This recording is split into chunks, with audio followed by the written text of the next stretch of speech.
Ahora nos vamos a ir a otro tema, es un tema duro, difícil. Se dio en la pasada semana dos situaciones en donde dos hombres fueron asesinados por sus parejas. Quizás el que más impacto tuvo fue el de Matías Julián Álvarez Guardia, asesinado por Victoria Cantero.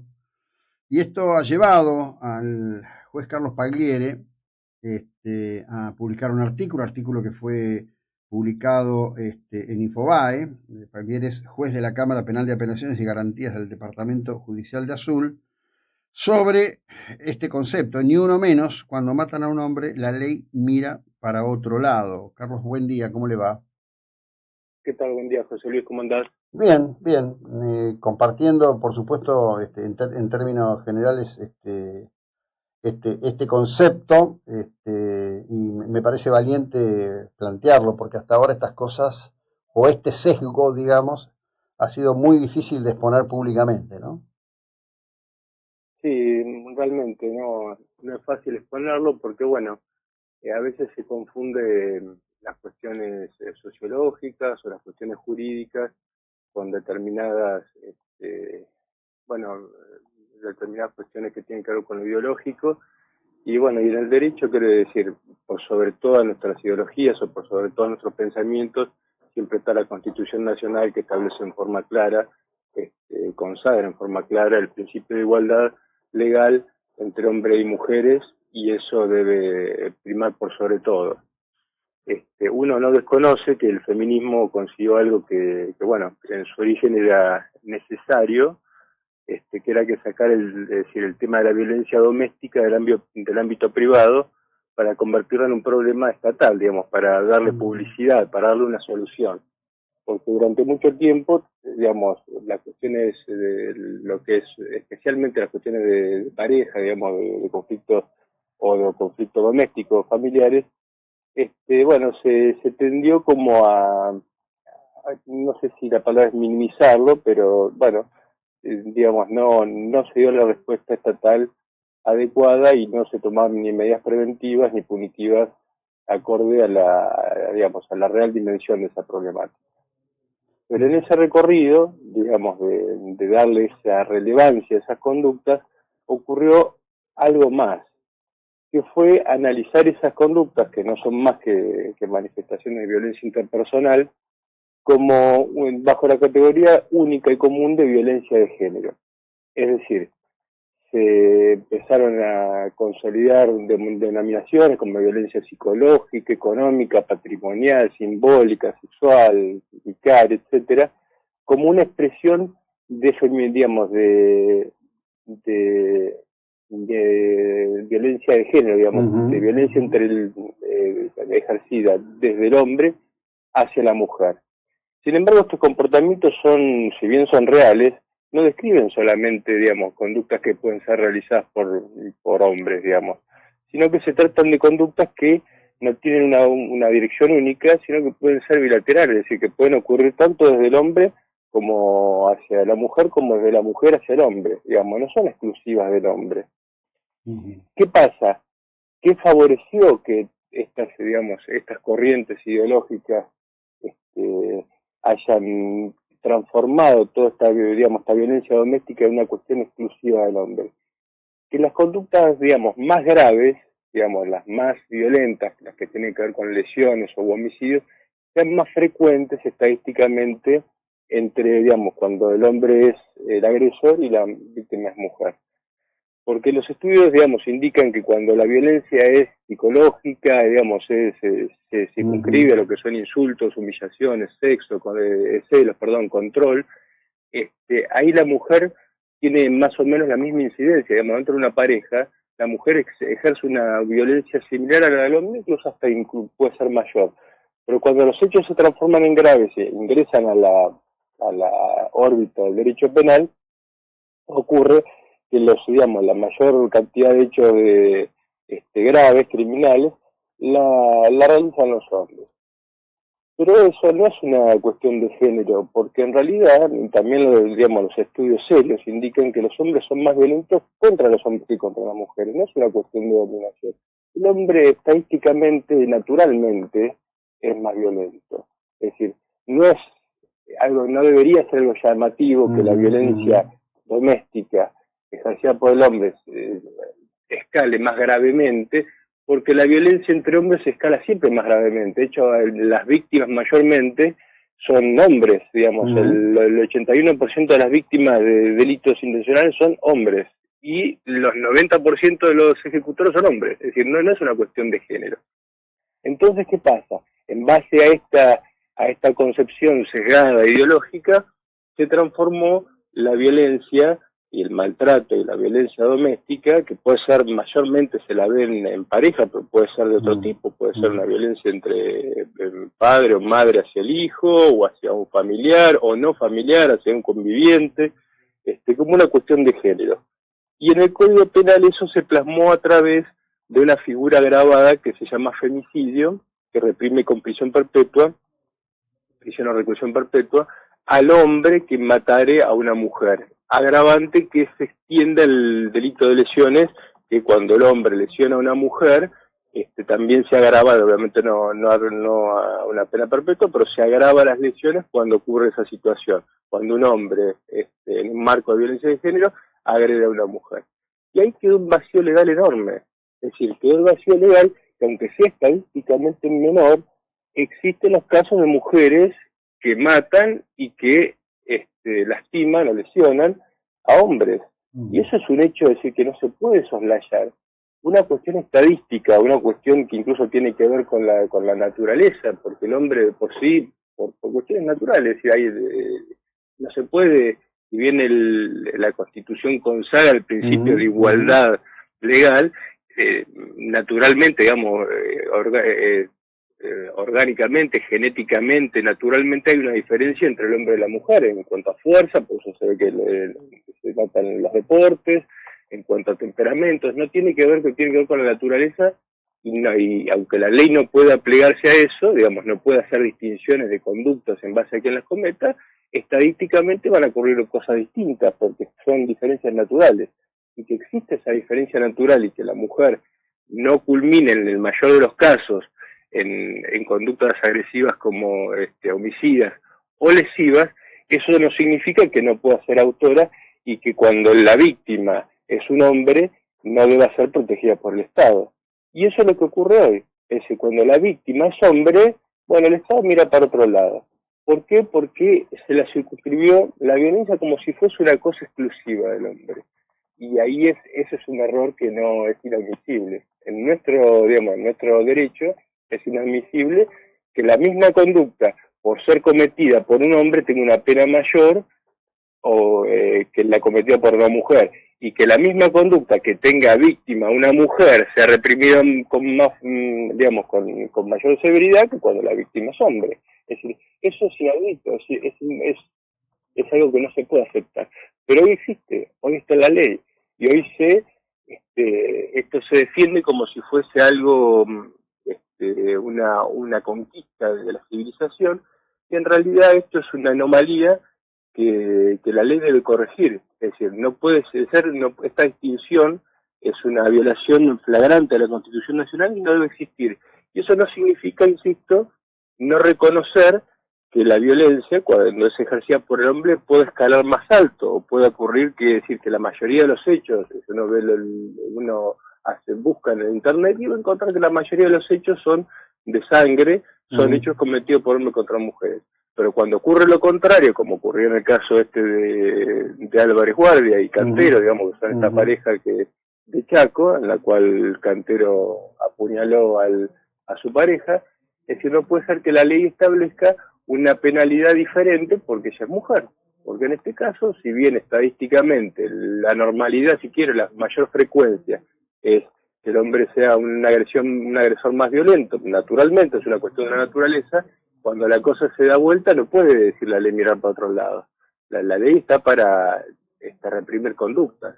Y es importante establecer, creo yo, esta diferencia. Sí, porque inclusive se producen alteraciones en la percepción del concepto. Aquí recientemente hubo un hecho horrible, aberrante, una persona, un enfermero en un geriátrico agrediendo a señoras mayores, lastimándolas mal.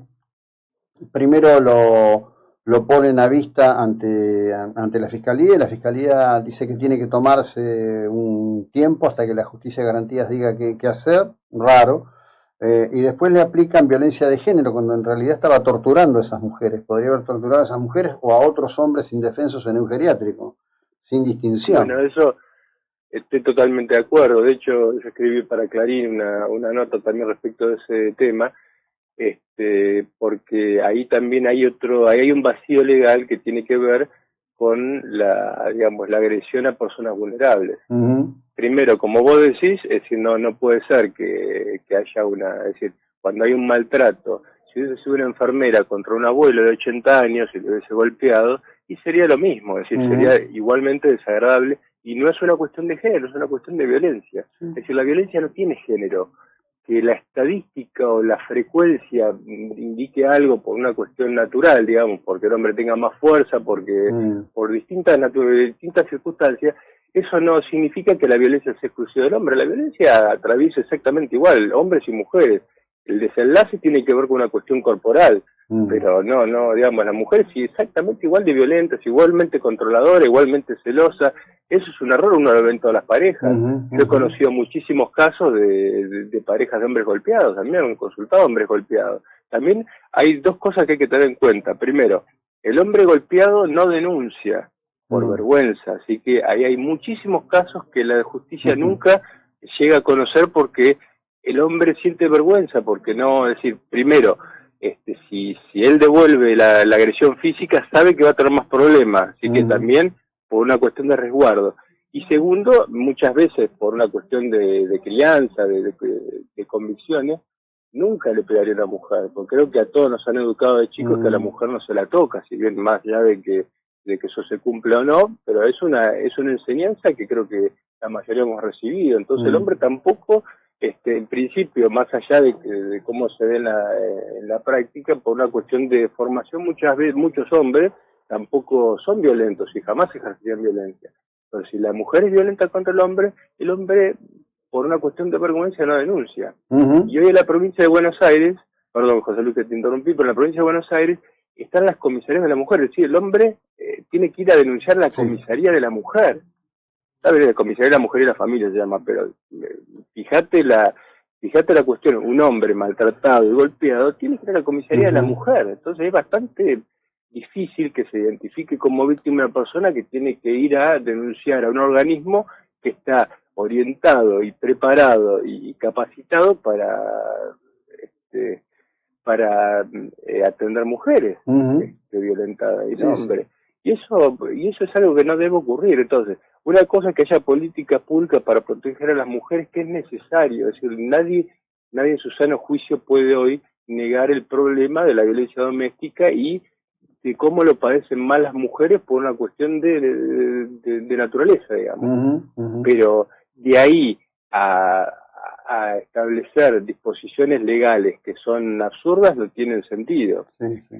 Bueno, acá me acompaña con un criterio un oyente que es el doctor Bordón, dice el problema es el borramiento ideológico de la cuestión biológica, ¿no? Hay un punto fuerte ahí. Bueno, ahí hay una cuestión, claro, pero lo que pasa es que yo entiendo que hay de allá posiciones ideológicas o sociológicas que se estudien y que, bueno, y que haya distintas opiniones, pero todas esas opiniones son discutidas, digamos. Hoy, lo que es la ley, digamos, no hay ninguna diferencia legal entre un hombre y una mujer. Entonces, podrá haber alguna teoría que diga que las mujeres tienen menos posibilidades, que tienen, digamos, que son, qué sé yo, subyugadas, pero no es una realidad legal. Hoy la mujer tiene legalmente exactamente el mismo rango que un hombre. Es decir, no hay ninguna disposición, en Argentina al menos, que establezca a la mujer con un rasgo menor, sí mayor, digamos, porque la ley establece privilegios para las mujeres. Algunos privilegios tienen que ver con cuestiones que son privilegios biológicos, que no sé, licencia por maternidad, digamos, que son más extendidas, porque, bueno, naturalmente, lo que se reconoce es una desigualdad biológica, es lógico. Pero, qué sé yo, el tema de la jubilación, bueno, ahí no hay ninguna desigualdad, es decir, es un privilegio que tiene la mujer que se jubilante, digamos, en muchos ámbitos. Es decir, pero no hay ninguna, digamos, disposición legal que establezca a la mujer con un, digamos, con un criterio que, qué sé yo, que no pueda votar, como ocurrió en alguna época, o que no pueda acceder a un estudio, o que no pueda acceder a un trabajo. La mujer tiene un plan de igualdad absoluto, y sin desconocer cuestiones biológicas que son lógicas.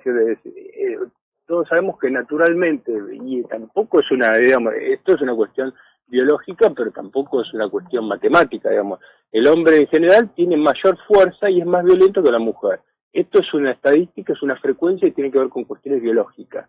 Ahora, hay mujeres que son más fuertes que los hombres, hay mujeres que pegan y hombres que no. Es decir, entonces, que haya una regularidad, digamos, que tenga que ver con la biología, eso no puede transformarse en una discriminación legal. Lo que hay que hacer es, bueno, ¿qué pasará? La ley es exactamente igual y, bueno, si el hombre es más violento frecuentemente, será el hombre más frecuentemente el que sea castigado. Pero no, es decir, no se lo puede, no puede haber un tratamiento desigual. Eso es una, digamos, eso es una aberración jurídica. Y yo insisto, yo entiendo que en un comienzo, tal vez, que no debió haber sido así, yo desde el comienzo esto lo cuestioné, no es una cuestión de, nunca debió haber sido así. Pero bueno, gracias, si se quiere, digamos, para verle el lado amable a esta desigualdad legal, gracias a esa perspectiva y que se creó ahí, uno sabe que detrás de modificaciones legales hay lobbies, hay movimientos, hay cuestiones económicas también. Bueno, se visibilizó un problema que había que visibilizarlo. Es decir, el tema de la violencia doméstica no podía terminar en una cuestión doméstica. Ahí tenía que, digamos, el derecho penal tenía que intervenir. Pero bueno, hoy ya está. Hoy es hora de que los legisladores digan, bueno, listo, ya esto se visibilizó, ya se hizo, esto hay que hacerlo en forma igualitaria, porque si mañana hay un hombre que es violentado, maltratado, golpeado y asesinado, no puede ser que tenga digamos, por ser víctima hombre, tenga un estatus menor. Obviamente. Y te digo más, abrámonos un poco más. La ley habla del hombre y la víctima mujer. Si en una relación, hablamos de pareja porque es lo más común, pero esto puede pasar con un padre a hijo, que hay por supuesto está el agravante familiar, que eso vendría a suavizar la desigualdad en los hechos, pero bueno, puede ser que sea un padrastro, un otro familiar, digamos. Esto puede pasar no solamente una cuestión de pareja, el maltrato habitual y la violencia puede ser, normalmente son cuestiones domésticas, de cuando hay una convivencia, si se quiere. Pero bueno, puede pasar, digamos, hoy se habla de un hombre contra una mujer, pero puede haber hoy que es una pareja homosexual, puede ser un hombre contra un hombre, o una mujer contra otra mujer. Contra una o mujer. no, es decir, o una mujer contra un hombre, es decir, que está excluyendo todas las posibilidades, salvo cuando es un hombre con una mujer. Digamos, la desigualdad abarca, hasta la misma mujer puede ser víctima de otra mujer. Claro. Y sin embargo, esa mujer golpeada por otra mujer no aplicaría. No tiene digamos, la cobertura legal de igualdad que corresponde. Es decir, la misma ley discrimina a otras mujeres y a todo el colectivo LGTB más, es decir, para que después nadie venga y diga, no, esto es una posición machista. La ley misma es machista, si se quiere, decir, es machista, es decir, porque es mujer, aunque la víctima sea mujer, esto le deja de lado de la protección. Y esto no corresponde, José Luis. La ley tiene que ser igual para todos y no importa, y lo importante, es decir, lo relevante es que la ley siempre tiene que defender a las víctimas por igual. Se es víctima mujer, se es víctima hombre, se es víctima LGTB, se es víctima de lo que sea, la ley debe proteger siempre a las víctimas. Y acá hay víctimas que están desprotegidas. Absolutamente. Carlos, muchísimas gracias como siempre. Buena jornada, muy amable. Bueno, gracias a vos. Hasta luego. Carlos Pagliere, juez de la Cámara de Apelaciones y Garantías de Azul, siempre con